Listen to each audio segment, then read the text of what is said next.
Hello po sa ating lahat, Team EDSI. Kumusta? Mapagpalang tanghali po. Mabuti na lang sinabi ni Edo ito ay ang tuloy na laman ng iba pala ang ugali ni wifey pagdating sa. So, hindi po to negatives mga ka-Team EDSI. Ito po ay positive na ugali ni Beyonce. Positive na pananaw niya in forms of money, inform sa mga binibigay ng mga sponsors, kung ano siya, papaano siya, ano yung mga ginagawa niya, so paano niya na-handle ang mga yon. So yan po yung pag-uusapan po natin. So kita naman po natin, kung babaybayin po natin, grabe, ang laki ng pagbabago ng pamumuhay nila Beyonce.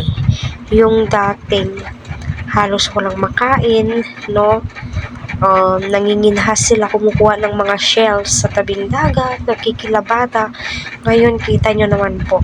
Pero never mo pong nakita sa kanila na nagmayabang po sila kung papaano sila noon, gayon at gayon din sila ngayon. Wala pong nagbago. Sa totoo lang, yun po yung mga napapansin ko at nararamdaman ko sa pamilya po ni Beyonce. So, di naman po lingid sa ating kaalaman na dinagsa nga po ang Team EDSI. Dinagsa po sila sa Hong Kong ng napakaraming supporters, EDSI fans, Kalingap fans, Kuya Val supporters, lahat andoon.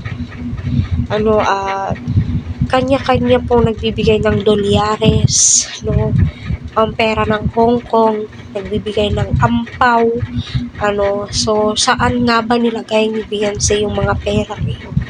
Unang-una sa lahat, alam naman po natin na may bank account. Si Beyonce, nagsisave po siya ng pera kasi kailangan po natin mag-save ng pera. Kasi hindi naman po sa lahat ng oras, andyan yung mga sponsor. Although andyan naman po talaga yung mga sponsor, pero iba pa rin po kapag nag-save ka ng pera, di ba? Kaya nga daw po ang pera na ibinigay ng mga EDSI supporters, Kalingap supporters ay kinip nga daw po ni Beyonce, nilalaan niya for the future at saka sa kanyang pamilya. So nakaka-proud po talaga yung ugaling meron siya,